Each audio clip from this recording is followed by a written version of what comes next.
स्तरीय सहस्त्र बाहु जयंती कार्यक्रम में सीएम विष्णुदेव साय कटघोरा पहुंचे हैं। सीधी तस्वीरें। प्रदेश के मंत्री श्री विकास महतो जी, डॉक्टर उदय जायसवाल जी, डॉक्टर शकुंतला जायसवाल जी, श्री राजेंद्र जायसवाल जी, श्रीमती ललिता डिक्सेना जी, श्री अजय जायसवाल जी, मंच में विराजमान समाज के सभी पदाधिकारीगण, कोरबा के कलेक्टर साहब, एसपी साहब, सभी अधिकारीगण और इस जयंती समारोह में उपस्थित समाज के सभी सज्जनवृंद, मातृशक्ति माताएं बहनें, युवा साथियों, भाइयों और बहनों और मीडिया के साथियों, सबसे पहले आप सभी को भगवान सहस्त्रबाहु जयंती की बहुत बहुत बधाई, बहुत बहुत शुभकामनाएं। आज कार्तिक शुक्ल पक्ष का सप्तमी है और इस दिन भगवान सहस्त्रबाहु की जयंती मना रहे हैं और बहुत सुंदर ये आयोजन आप लोगों ने किया है। इसके लिए मैं समाज के सभी पदाधिकारियों को बहुत बहुत बधाई देता हूं, बहुत बहुत शुभकामनाएं देता हूं। सबको मालूम है कि भगवान सहस्त्रबाहु कठिन तपस्या करके भगवान दत्तात्रेय को प्रसन्न किए थे और अतुलनीय बल प्राप्त किए थे और वो अपने समय के प्रतापी राजा रावण को भी पराजित किए थे। तो इस नाते उनका यश तो था ही, लेकिन इससे भी उनका बढ़कर यश कि उन्होंने एक धर्मपरायण राज्य स्थापित किया। उन्होंने लोक कल्याणकारी राज्य का आदर्श रखा। उन्होंने अपनी राजधानी माहिष्मति को धर्म और संस्कृति का केंद्र बनाया। तो भगवान सहस्त्रबाहु ने जो लोक कल्याण का रास्ता हम लोगों को दिखाया है, हम लोग भी, हमारी सरकार भी उसी रास्ते में आगे बढ़ रही है और छत्तीसगढ़ में सबकी भलाई हो, सबके घर में सुख समृद्धि हो, इस दिशा में हम लोग काम कर रहे हैं। और हमारी सरकार को 10 महीना हुआ है। आप लोगों ने मोदी जी की गारंटी पर विश्वास करके भारतीय जनता पार्टी को सरकार में बैठाया है। कटघोरा से भी आदरणीय पटेल जी को आप लोग विधायक बनाए हैं। तो मोदी की गारंटी को पूरा करने का प्रयास हमारी सरकार कर रही है।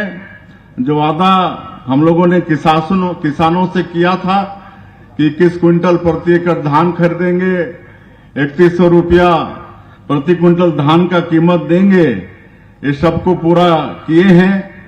पिछले साल 145 लाख मीट्रिक टन धान, रिकॉर्ड तोड़ धान की खरीदी हमारी सरकार ने किया है और जो अंतर की राशि थी 13,320 करोड़ रुपया, उसको भी एकमुश्त देने का काम किए।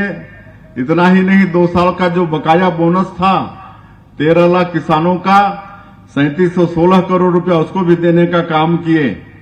इस साल इंद्रदेव की कृपा से अच्छी बारिश हुई है। प्रदेश में धान की बम्पर पैदावार हुई है। हम लोग आगामी 14 नवंबर से धान की खरीदी प्रारंभ कर रहे हैं और अच्छी व्यवस्था सरकार बनाई है। किसानों को किसी भी तरह से धान बेचने में तकलीफ नहीं हो, इसकी चिंता सरकार की है। और आज 70 लाख से ज्यादा बहनों को महतारी बंधन योजना में प्रत्येक महीना 1000 रुपया उनको उनके खाते में भेजने का काम कर रहे हैं। अभी तक 9 किस्त उनको दे चुके हैं। उसी तरह से प्रधानमंत्री आवास का निर्माण भी शुरू हो गया है। रामलला दर्शन योजना शुरू कर चुके हैं। वनवासी क्षेत्रों में तेंदुपत्ता जो उनके लिए हरा सोना के समान होता है, उसका कीमत 4000 से बढ़ाकर 5500 प्रति मानक बोरा किए हैं। बोनस देने का काम भी प्रारंभ किए हैं। इस तरह से मोदी की गारंटी का वादा हम लोग पूरा कर रहे हैं। बाकी और भी वादा है, उसको भी सरकार आने वाले समय में पूरा करने वाली है। और आप सब लोगों का भी सहयोग चाहिए। हमारे प्रधानमंत्री आदरणीय मोदी जी ने 2047 तक इस देश को विकसित भारत के रूप में पूरे विश्व में खड़ा करने का संकल्प लिया है। तो हम लोगों को छत्तीसगढ़ वासियों को भी सहयोग करना पड़ेगा।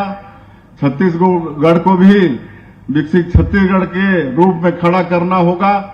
और इसमें आपके समाज का भी बहुत महत्वपूर्ण योगदान होना चाहिए। और आपका ये समाज बड़ा शिक्षित और समृद्ध समाज भी है। समाज के काफी बेटा बेटी पढ़ लिख के बड़े बड़े पदों को सुशोभित कर भी रहे हैं। तो ऐसे समाज से बहुत अपेक्षा है छत्तीसगढ़ को। और चूंकि आज छत्तीसगढ़ का सौभाग्य है कि आदरणीय नितिन गडकरी जी केंद्रीय मंत्री भारत सरकार जो सड़क परिवहन मंत्री हैं, जो हजारों करोड़ रुपया हमारे छत्तीसगढ़ में नेशनल हाईवे और सीआरएफ में रोड निर्माण के लिए दिए हैं। अभी 10 महीने के अंदर में अभी हम लोग गए थे तो 11,000 करोड़ नए नेशनल हाईवे के लिए और सीआरएफ में रोड निर्माण के लिए 1,000 करोड़ रुपए प्रदान किए। आज उनका 4:15 बजे आगमन हो रहा है, तो हमको यहां से जल्दी जाना पड़ेगा। इसलिए मुझे और ज्यादा कहने की आवश्यकता भी नहीं है। मुझे ज्ञात हुआ है कि युवा